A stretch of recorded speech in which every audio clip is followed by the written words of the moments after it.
आज क्या पढ़ेंगे? आज पढ़ेंगे एन अर्थक्वेक। अर्थक्वेक मीन्स होता है भूकंप। An earthquake is always followed by destruction and desolation. Earthquakes are cause due to volcanic eruption in the earth.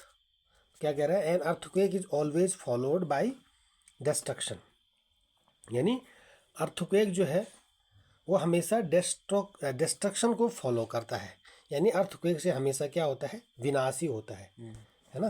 Destruction means होता है विनाश होना, ठीक है। An earthquake is always followed by destruction and desolation. Desolation means होता है तबाही। Destruction and डिजोलेशन mean विस्फोट, विनाश और तबाही। तो an earthquake is always followed by destruction and desolation, यानी भूकंप जो है वो हमेशा क्या लाता है? विनाश और तबाही लाता है। अर्थक्वेक्स आर कॉज्ड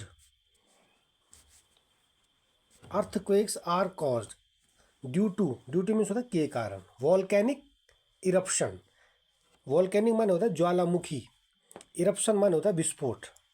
यानी जब ज्वालामुखी का विस्फोट होता है उसके कारण वो जो है अर्थक्वेक का कारण बनता है। यानी अर्थक्वेक जो है ज्वालामुखी विस्फोट के कारण होता है। और कहाँ होता है ज्वालामुखी विस्फोट? इन द अर्थ, पृथ्वी पर। पृथ्वी पर जो ज्वालामुखी होती है, तो ज्वालामुखी जब फटती है, जब उसमें विस्फोट होता है, इरप्शन होता है, तो वो अर्थक्वेक का कारण बनती है। ड्यूरिंग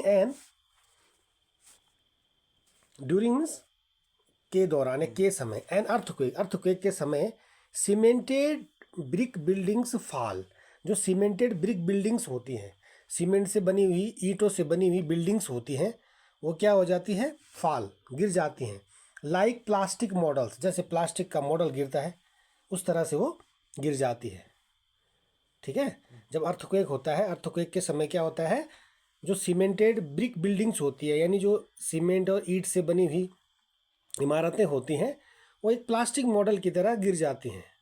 ऐसा लगता है कि प्लास्टिक मॉडल गिर रहे हो, तो इस तरह से वो बिल्डिंग गिर जाती हैं। Trees and street lamps are uprooted. Trees and street lamps are uprooted माने जो पेड़ होते हैं और स्ट्रीट लैम्प्स जो गलियों में जो लाइट लगी होती है, लैंप लगे होते हैं, आर अपरूटेड, वो उखड़ जाते हैं। पेड़ और जो स्ट्रीट लैम्प्स होते हैं वो अपरूटेड हो जाते हैं, उखड़ जाते हैं। अपरूट माने होता है उखड़ना, है ना। High buildings fall like tumbling blocks. और जो हाई बिल्डिंग्स होती हैं, यानी जो गगनचुंबी इमारतें, लंबी लंबी बिल्डिंग होती है, बड़ी बड़ी बिल्डिंग्स होती हैं, वो गिर जाती हैं। फॉल मीन्स गिर जाती हैं। लाइक टम्बलिंग ब्लॉक्स, जैसे टम्बलिंग ब्लॉक्स गिरते हैं। टम्बलिंग माने क्या होता है? धड़ाम से गिरने वाले। जो धड़ाम से गिरने वाले ब्लॉक की तरह वो हाई बिल्डिंग्स गिर जाती हैं। A lot of damage, a lot of means होता है बहुत सारा, बहुत अधिक। A lot of damage, damage means नुकसान या हानि, is caused to life and property.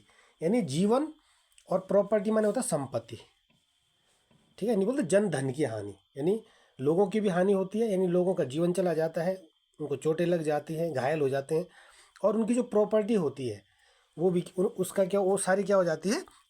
Damage हो जाती है। A lot of damage is cause to life and property, यानी जन और धन की, जीवन और संपत्ति का जो है बहुत सारा नुकसान हो जाता है। Many people become homeless. और अनेक लोग जो है वो होमलेस हो जाते हैं। होमलेस माने घर से रहित होना, यानी बेघर हो जाते हैं। अनेक लोग क्या होते हैं? बेघर हो जाते हैं। Many get serious injuries and some lose their lives. Many get serious injuries, यानी अनेक लोग क्या करते हैं? मेनी गेट सीरियस इंजुरीज, यानी उनको गंभीर चोटें मतलब लग जाती है। इंजुरीज माने क्या होता है? घायल हो जाते हैं। And some lose their lives, और कुछ अपने जीवन को गंवा देते हैं। यानी कई लोग तो क्या होता है? सीरियस इंजुरीज हो जाते हैं, मतलब गंभीर रूप से घायल हो जाते हैं। और कुछ लोग जो है अपने जीवन को खो देते हैं, यानी उनकी मृत्यु हो जाती है, ठीक है। लाइव्स है, लाइव्स किसका प्लूरल है? लाइफ का, ठीक है। जिसमें जिन नाउन्स के लास्ट में एफ या एफ ई होता है, तो एफ और एफ ई हट के क्या लग जाता है? वी एस लग जाता है, लाइव्स हो जाता है, यानी ये प्लूरल में है, ठीक है। तो बहुत से लोग जो है सीरियस इंजर्ड हो जाते हैं, है ना। और अपने कुछ लोग जो है अपने जीवन से हाथ धो बैठते हैं, यानी वो अपने जीवन को लूज देयर लाइफ, अपने जीवन को खो देते हैं। पीपल ऑफ अर्थक्वेक अफेक्टेड, यानी जो अर्थक्वेक से प्रभावित लोग होते हैं, अफेक्टेड एरियाज, यानी जो अर्थक्वेक से अफेक्टेड एरियाज होते हैं वहाँ के लोग, फाइंड इट वेरी डिफ़िकल्ट, वो उनको बहुत कठिनाई होती है, वो बहुत कठिनाई को फाइंड करते हैं। To start life afresh, afresh माने होता है फिर से नए सिरे से, यानी दोबारा शुरू से नए सिरे से जीवन को शुरू करने में उन्हें बहुत सारी कठिनाई होती है। ठीक है, जो अर्थक्वेक अफेक्टेड एरियाज होते हैं, यानी भूकंप से प्रभावित क्षेत्र होते हैं, वहाँ के जो लोग होते हैं वो क्या करते हैं, वो जीवन को नए सिरे से स्टार्ट करने में उनको बहुत डिफ़िकल्टी होती है, कठिनाइयाँ होती हैं। ठीक है, तो इस तरह से अर्थक्वेक पे हम ये शॉर्ट पैराग्राफ करेंगे, है ना। एक बार और देख लेते हैं। एन अर्थक्वेक, भूकंप। An earthquake is always followed by destruction and desolation. Earthquake क्या होता है, हमेशा क्या लाता है, विनाश और तबाही लाता है। Earthquakes are cause due to volcanic eruption in the earth.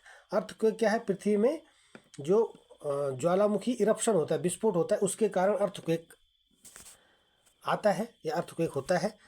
During an earthquake, यानी अर्थक्वेक के दौरान cemented brick buildings fall like plastic model. जो सीमेंटेड और ईंट की बनी हुई बिल्डिंग्स होती हैं वो एक प्लास्टिक मॉडल की तरह गिर जाती हैं।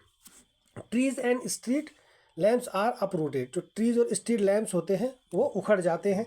High buildings fall like tumbling blocks, और जो गगनचुंबी इमारतें होती हैं वो टम्बलिंग ब्लॉक की तरह गिर जाती है। टम्बलिंग माने धड़ाम से गिरने वाले, जो धड़ाम से गिर मतलब वो धड़ाम से गिर जाती हैं। ठीक है, a lot of damage is caused to life and property, और जन और धन की बहुत ज़्यादा क्षति होती है। अ लॉट ऑफ मीन्स होता है बहुत अधिक, डैमेज माने होता है क्षति या हानि होती है। मेनी पीपल बिकम होमलेस, कई लोग जो हैं वो बेघर हो जाते हैं। मेनी गेट सीरियस इंजुरीज, और कई लोग जो है गंभीर रूप से उनको इंजुरी हो जाती है, घायल हो जाते हैं। And some lose their lives, और कुछ अपने जीवन को खो देते हैं, यानी उनकी डेथ हो जाती है। People of earthquake affected area, जो अर्थक्वेक से प्रभावित क्षेत्र के लोग होते हैं, फाइंड इट, उनको ऐसा लगता है, वेरी डिफ़िकल्ट, बहुत कठिन लगता है, टू स्टार्ट लाइफ अफ्रेश, यानी नए सिरे से जीवन को शुरू करना उनके लिए बहुत कठिन प्रतीत होता है, क्योंकि उनके सब नुकसान, घर बेघर हो जाते हैं। ठीक है, किसी को जो है सीरियस कोई सीरियस इंजर्ड हो जाते हैं, तो वो नए सिरे से अपने जीवन को शुरू करना उनके लिए बहुत डिफ़िकल्ट होता है, क्योंकि उनका जो पूरा जन धन की हानि हो जाती है, लाइफ एंड प्रॉपर्टी डैमेज हो जाती है। तो इसलिए अफ्रेश लाइफ जीने में उनको बहुत ज़्यादा कठिनाइयाँ होती हैं। ठीक है, इस तरह इसकी वर्क भी आप देख लेना, इनको कर लेना आप। ठीक है, चलो।